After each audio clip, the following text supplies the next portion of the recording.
మాఘపురాణము 17వ అధ్యాయము. ఇంద్రునికి కలిగిన శాపము. వశిష్ఠ మహర్షి దిలీపునితో మరలా ఇట్లనెను. రాజా, మాఘమాస మహిమను వివరించు మరి ఒక కథను చెప్పెదను వినుము. పూర్వము గృత్నుమదుడను మహర్షి గంగా తీరమున నివసించుచు మాఘమాస స్నానము పూజాధికము చేయుచు తన శిష్యులకు మాఘమాస మహిమను శ్రీ మహావిష్ణువు మహత్యమును వివరించుచుండెను. జహ్నువను మహాముని మాఘమాస స్నాన మహిమను వివరింపకోరగా గృత్నమద మహర్షి ఇట్లు పలికెను. సూర్యుడు మకర రాశిలో నున్నప్పుడు మాఘమాసము ప్రారంభమగును. అట్టి మాఘమాసమున చేసిన స్నానము అత్యంత పుణ్యప్రదమే కాక పాపనాశము కూడా అగుచున్నది.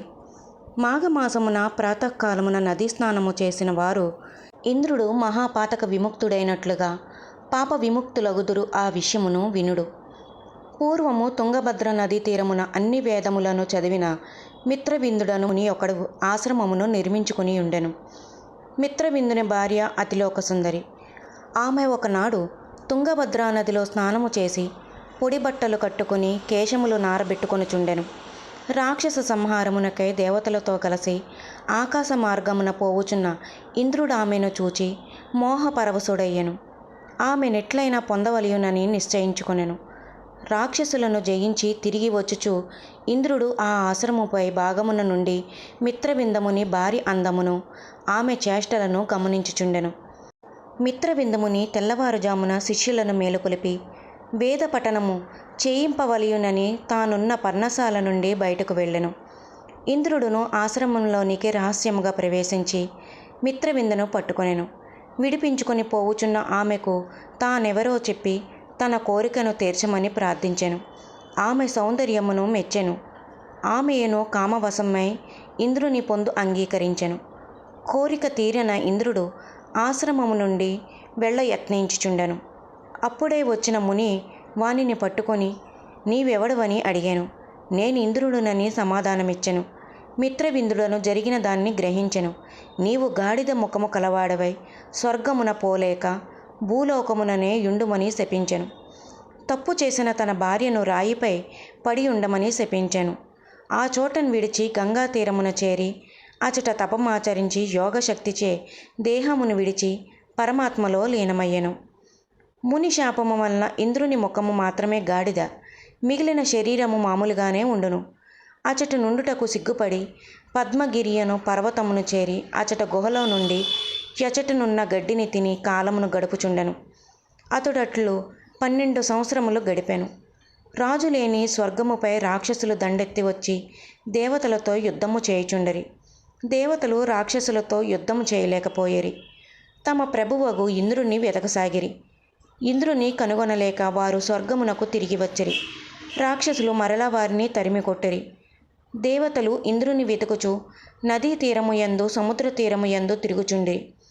అప్పుడు మాఘమాసమొకటచే మాఘమాసమున నదీ స్నానము చేసి తిరిగి వచ్చు మునులను చూచిరి.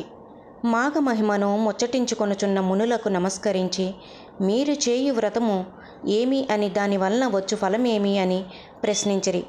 మునులు వారికిట్లనిరి. దేవతలారా వినుడు. మేము చేయు వ్రతము మాఘమాస వ్రతము. సూర్యుడు మకర రాశి యందుండగా ప్రాతకాలమున తటాకదులందు స్నానము చేయుట, శ్రీ మహావిష్ణు పూజ, పురాణ పఠనము, యథాశక్తి దానము, దీనివలన దుర్లభమైన మోక్షము కూడా సులభమగును. మాఘమాసమున చేసిన మాధవ స్మరణ సర్వ పాపములను నశింపచేయును. మాఘమాస స్నానము పూజ మున్నగునవి చేయువారి అదృష్టము అనంతము. మాఘశుద్ధ చతుర్దశి యందు గోదానము, వృషోతర్పజనము, తిలదానము, ఆవు ఉపదానము, పాయసదానము, వస్త్ర కంబళదానము విష్ణులోక ప్రాప్తిని కలిగించును. శ్రీ మహావిష్ణువు దయ వలన సర్వలోకములు సులభములై ఉండును అనుచు మునులు దేవతలకు మాఘమాస మహిమను వివరించిరి. దేవతలను దివ్యమునులు మాటలను విని మాఘస్నానమును సముద్రమున చేసి శ్రీ మహావిష్ణువును అర్చించిరి. వారికి శ్రీ మహావిష్ణువు సాక్షాత్కరించెను. మొట్టమొదటి జగద్గురువు అగు శ్రీ మహావిష్ణువు మృదువైన శరీరము, చతుర్భుజములు కలిగియుండెను. శంకు చక్ర గదా పద్మములను 4 చేతులు యందు పట్టెను. పచ్చని వస్త్రమును ధరించి కిరీటముతో మరింత మనోహరముగా నుండెను. కంకణములు వారములు వైజయంతి మాల మున్నగు అలంకారణములు ధరించి గంభీర మనోహర రూపముతో నుండెను. ఇట్లు సాక్షాత్కరించిన శ్రీ మహావిష్ణువును దేవతలు ఇట్లు స్తుతించిరి. స్వామి, నీవు జగములకే గురువు, వేదవేద్యుడవు. నీ అనుగ్రహము లేనిదే ఎవరునూ నెన్నంతటి వారైనను ఎరుగుజాలరు. చతుర్ముఖములు కల బ్రహ్మ వ్యాస మహర్షి పాదముల మహిమను స్తుతించి కృతార్థులైరి. అట్టి నీకు మా నమస్కారములు స్వామి. నీవు ఆనంద సముద్రమును పెంపొందించు చంద్రుడవు. నీకు నచ్చిన ఉత్తములైన వారికి స్వర్గమును మోక్షమును అనుగ్రహింతువు. సమస్తమును నీవే వ్యాప్తమైయున్నది. నీవు సచ్చిదానంద రూపుడవు, సత్యవాక్కువు. స్వామి, ఇట్టి నీకు నమస్కారము. నీవు త్రిమూర్తి స్వరూపుడవై సృష్టి స్థితి లయముల నిర్వహించుచున్నావు. సర్వ సృష్టి నశించి జలమయమైనప్పుడు మర్రి ఆకుపై పరుండి చిదానంద స్వరూపుడవైయుందువు. పరమాత్మ స్వరూపుడవైన నిన్ను నీవు తప్ప ఎవరునూ ఎరుగజాలరు. కర్మ ప్రకృతి గుణోపేతములను అనుసరించి సృష్టించి వాని అందాసక్తుడవై ఉన్నట్టుండి నిరాసక్తుడవై అద్వితీయ రూపమున నున్న నీకు నమస్కారము. సర్వవ్యాప్తుడవైన నిన్నెవరునూ ఎరుగుజాలరు. బ్రహ్మ, ఇంద్రుడు మొదలైన దేవతలు పంచభూతములు అన్నింటినీ సృష్టించిన వాడవు నీవే ధ్రువుడు. నారదుడు, ప్రహ్లాదుడు, ఉద్ధవుడు మొదలగు ఉత్తమ పురుషులు మాత్రమే నిన్నెరిగి సేవింపగలరు. నీవు జగములకు గురువువు. జగములను నీవే మాట, మనస్సు మున్నగు వానికి అందని నీ రూపమును నిన్ను స్తుతించుట తప్పు ఏమియూ చేయజాలని వారము. నాయకుడగు ఇంద్రుని గోల్పోయి రాక్షసులచే అవమానించబడిన మమ్ము రక్షింపుము అని దేవతలు పలు రీతుల శ్రీ మహావిష్ణువును స్తుతించిరి. దేవతల యందు జాలిపడిన శ్రీమన్నారాయణుడు వారికి ప్రసన్నుడై ఇట్లనెను. దేవతలారా, ఇంద్రుడు ముని శాపముచే దివ్య శక్తులను కోల్పోయి గాడిద ముఖము కలవాడై పద్మగిరి గుహలలో సిగ్గుపడి దాగియున్నాడు. అతడు ముని భార్యను మోహించి ఆమెను అనుభవించి దోషము చేసి ముని శాపమును నొందెను. పద్మగిరి దోకర్ణ సమీపమునున్నది. పరమ పవిత్రమైన మాఘమాసమున అరుణోదయ పుణ్యకాలమున గార్ధబముఖుడైన ఇంద్రునిచే నదీ స్నానమును చేయింపుడు. అందువలన ఇంద్రుడు గాడిద ముఖమును విడిచి మంచి ముఖము గలవాడై పూర్వము వలె దివ్య శక్తులను పొంది మమ్ము రక్షింపగలడు.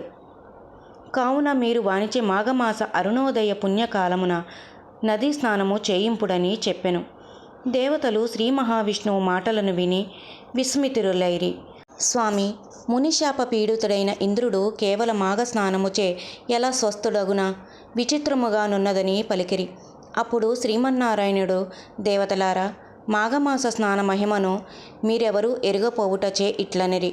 నేను చెప్పినట్లు చేసినచో ఇంద్రుడు యథా పూర్వ రూపమును పొందుటలో ఆశ్చర్యము సందేహము అక్కర్లేదు. పూర్వము విశ్వామిత్ర మహర్షి యందు ఇంద్రుని వలె పాపమును చేసి కపిముఖుడై మాఘస్నానము చేసి పూర్వస్థితి నొందెనని చెప్పెను. ఆ మాటలకు దేవతలు మరింత ఆశ్చర్యపడిరి.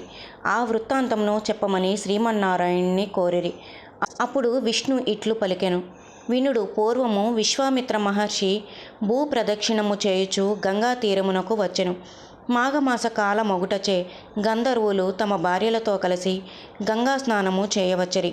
అట్లు వచ్చిన దంపతులలో ఒక గంధర్వుడు మాఘమాసమున నదీ స్నానము చేయుచు భార్యను కూడా నదీ స్నానము చేయుటకు రమ్మని పిలిచెను. భర్తతో భూలోకమునకు వచ్చి గంగా తీరమును చేరి ఆమె, ఈ చలిలో నాకీ చన్నీటి స్నానము బాధాకరము, నేను స్నానము చేయజాలను. మీకు శక్తి ఇష్టము ఉన్నచో మీరు చేయుడని గంగా స్నానమును నిరాకరించెను. గంధర్వుడు అంత చెప్పినను వాని భార్య భర్త మాట వినలేదు, స్నానము చేయలేదు. గంధర్వుడు మిగిలిన వారితో కలిసి స్నానము చేసెను. గంధర్వుని భార్య మాఘ స్నానమును దూషించి నిరాకరించుటచే ఆమె దివ్యశక్తులను కోల్పోయెను. స్నానము చేసి తిరిగి వచ్చి తమ లోకమునకు తిరిగి వెళ్ళు సందడిలో గంధర్వుని భార్యను మిగిలిన వారు గమనించలేదు. దివ్య శక్తులతో గంధర్వులు తమ లోకములకు వెళ్ళిరి. గంధర్వుని భార్య గంగా తీరమున దివ్య శక్తులను కోల్పోయి అసహాయరాలై తిరుగుచుండెను. ఆమె అడవిలో తిరుగుచూ విశ్వామిత్రుడు ఉన్న చోటుకు వెళ్ళి చూశాను. ఆ దృశ్యమును చూచి మండిపడుచు, తపస్వివైయుండి కూడా ఇలా కామతృష్ట కలవాడవైనందున నీకు కోతి ముఖము కలుగుదరాయని విశ్వామిత్రుని పాషాణమై పడి ఉండమని భార్యను శపించి వెళ్ళిపోయినాడు. విశ్వామిత్రుడు చేయునదిలేక వానర ముఖము కలిగియుండగా నారదుడు ఆ విషయము తెలుసుకొని విశ్వామిత్రుని కడకు వచ్చి, విశ్వామిత్ర, క్షణభంగురమైన వాంఛకులోనే నీ తపశక్తినంతా వదులుకున్నావు. సరే లెమ్ము, గంగానదిలో స్నానము చేసి నీ కమండలములో గంగా జలము తెచ్చి ఈ పాషాణముపై చల్లుము అని వివరించగా, విశ్వామిత్రుడు గంగా స్నానము చేసి విష్ణువును ధ్యానించి కమండలముతో నీరు తెచ్చి పాషాణముపై చల్లగా ఆ రాయి పూర్వం గంధర్వ స్త్రీ రూపమును పొంది గంధర్వలోకమునకు వెళ్ళిపోయెను. పూర్వ రూపమును నొందిన విశ్వామిత్రుడు తపస్సునకు వెళ్ళిపోయెను. దేవతలారా, మాఘస్నానమ మహిమ మాటలకు అందదు, చాలా గొప్పది. కావున మీరు గాడిద ముఖము కలిగి సిగ్గుపడి పద్మగిరిలోనున్న ఇంద్రునిచే మాఘస్నానమును చేయింపుడు. అప్పుడు అతనికి శాప విముక్తి అగునని శ్రీమన్నారాయణుడు దేవతలకు ఇంద్రుని శాప విముక్తికి ఉపాయమును సూచించెను. మాఘ పురాణము 17వ అధ్యాయము సంపూర్ణం. ఈ వీడియో కనుక మీకు నచ్చినట్లయితే లైక్ చేయండి, షేర్ చేయండి, సబ్స్క్రైబ్ చేయండి.